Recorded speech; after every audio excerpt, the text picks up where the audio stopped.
اور سرکار بغداد رضی اللہ تعالیٰ عنہ جب جیلان میں پیدا ہوئے تو آپ کا معمول تو دیکھیں، آپ کی ماں خود بتاتی ہیں دوسرے سال غالباً لوگوں کو چاند میں شک ہو گیا، 29 کا چاند نظر آیا کہ نہیں آیا، بعض کہنے لگے ہو گیا ہوگا، بعض کہنے لگے نہیں ہوا ہوگا، تو یوم الشک کہتے ہیں، یعنی 30واں جو شعبان کا ہوتا ہے، وہ ایک رمضان بھی ہو سکتا ہے 30 شعبان بھی۔ تو لوگ آئے حضرت فاطمہ ام الخیر کے پاس جو غوث پاک کی ماں ہے، پوچھا کہ کل کا چاند ہوا کہ نہیں ہوا، ہمیں شک ہو گیا ہے۔ آپ نے کہا چاند ہو گیا ہے اور رمضان شروع ہو چکا ہے۔ کہا کیسے؟ کہا صبح سے میرا بیٹا عبد القادر دودھ کو منہ نہیں لگایا ہے، اور میرے بیٹے کا یہ معمول ہے پچھلے رمضان سے ہی، جس وقت غوث پاک پیدا ہوئے رمضان شروع تھا۔ ان کی ماں کہتی ہیں سحری سے لے کر افطار تک غوث پاک اپنی ماں کا دودھ نہیں پیتے تھے۔ یہ بچپنے میں ماں کی گود میں روزے کا آپ کے اوپر کوئی مکلف نہیں تھے، آپ احکام شریعت ابھی آپ کے اوپر لاگو نہیں تھے، لیکن اللہ کا ایک ولی آتا ہے تو وہ نظام خدا قائم کرنے کے لیے آتا ہے۔ آج میں اسی پر گفتگو کرنا چاہوں گا، اللہ کے اولیاء ظاہر کیوں ہوئے دنیا میں اور کیوں آتے ہیں؟ ان کا سب سے بڑا مقصد دنیا میں آنے کا، جلوہ بار ہونے کا، وہ یہ ہوتا ہے کہ نظام خداوندی کو زمین پر قائم کریں۔ جس کی کائنات ہے اسی کی بات یہاں پر قائم ہونی چاہیے۔ اب یہ باتیں وقت کے ساتھ گزرتی جاتی ہیں اور لوگ بھول جاتے ہیں۔ آپ سب کو پھر میں یاد دلا دوں، میرے عزیز، میں نے بھی اور آپ نے بھی اللہ سے ایک وعدہ کیا ہے، ہماری روحوں نے اللہ سے وعدہ کیا ہے۔ جب اللہ تعالیٰ نے ہمیں پیدا بھی نہیں کیا تھا اس وقت ہماری روحوں کو بلا کر اس نے ایک وعدہ لیا، الست بربکم، کیا میں تمہارا رب نہیں ہوں؟ میں تمہارا مالک اور خالق نہیں ہوں؟ تو سب کی روحوں نے کہا تھا قالوا بلا وربنا، کیوں نہیں مولا، تو ہی تو ہمارا رب ہے۔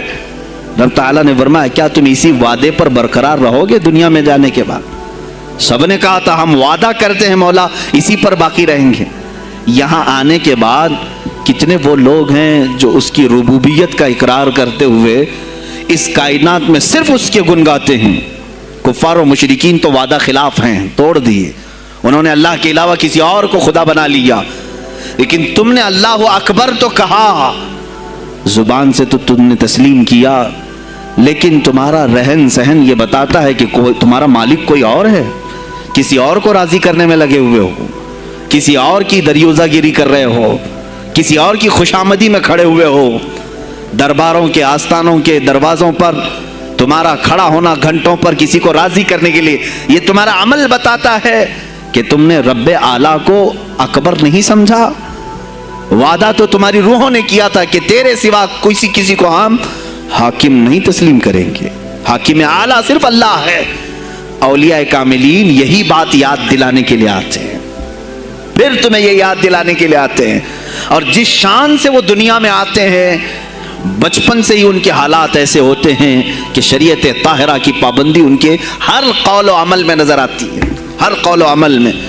اس لیے کہ ہم جس کی زمین پر ہیں اور جس کی آسمان کے نیچے ہیں، بات ہوگی تو صرف اسی کی ہوگی، بات ہوگی تو صرف اسی کی ہوگی۔ مجھے ایک بات یاد آتی ہے، سرکار مفتی اعظم ہند رحمۃ اللہ تعالیٰ علیہ، آپ کے سامنے کوئی صاحب تقریر کر رہے تھے، یہ زمین سب کی ہے، ان کی بھی ہے، ان کی بھی ہے، ان کی بھی ہے۔ آپ نے کہا چپ رہو، زمین اللہ کی ہے اور صرف اللہ کا نام ہو۔ یہ سب کی ہمت نہیں بولنے کی، زمین اللہ کی ہے اور اللہ ہی کا، یہاں پر اللہ ہی کی بولی بولی جائے، اسی کے لیے زیب دیتا ہے۔ جس کے گھر میں رہ رہے ہو اسی کی بات کرو۔ عزیزان گرامی وقار، سرکار بغداد، ان کی کرامات اپنی جگہ پر، لیکن ان کی زندگی کے کچھ اہم گوشے میں لے کر آج حاضر ہوں۔ آج ہمارے حالات کے اعتبار سے بھی ضرورت ہے اس کی۔ جب آپ پروان چڑھتے رہے اپنی ماں کی گود میں، بہت جلدی آپ کے والد گرامی کا انتقال ہو گیا۔ آپ سے خود پوچھا گیا تھا غوث پاک سے، آپ کی جوانی میں یا جب آپ کا شہرہ بغداد میں بہت ہو گیا تب پوچھا گیا تھا آپ کو اپنے ولی ہونے کا احساس کب ہوا؟ غوث پاک سے ہی پوچھا گیا تھا آپ کو کب پتہ چلا اللہ نے آپ کو ولایت کا یہ مقام عطا کیا؟ آپ فرماتے ہیں جب میں 10 سال کا تھا، مدرسے جاتا تھا تو غیب سے ایک آواز آتی تھی، افصحوا فی المجالس لولی اللہ۔ غیب سے آواز آتی تھی، اے لوگوں مجلس میں جگہ چھوڑ دو، اللہ کا ولی آ رہا ہے۔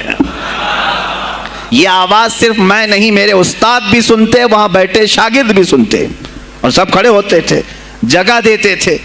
غوث پاک فرماتے ہیں جب ہر بار مجھے یہ آواز آنے لگی تب مجھے احساس ہوا کہ اللہ تعالیٰ نے مجھے ولایت کا تاج پہنایا ہے۔ پھر آپ کو لہو و لعب میں، کھیل کود میں نہیں رکھا گیا۔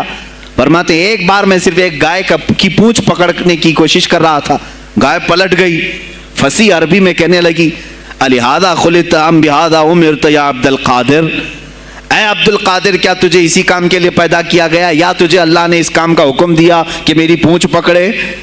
غوث پاک فرماتے ہیں میں چونک گیا کہ ایک جانور مجھ سے عربی میں بات کر رہا ہے۔ اور اس کے بعد وہ گائے خود کہنے لگی اے عبد القادر تجھے اللہ نے اپنی مخلوق کے لیے بنایا ہے، اپنے بندوں کو راہ راست پر لانے کے لیے۔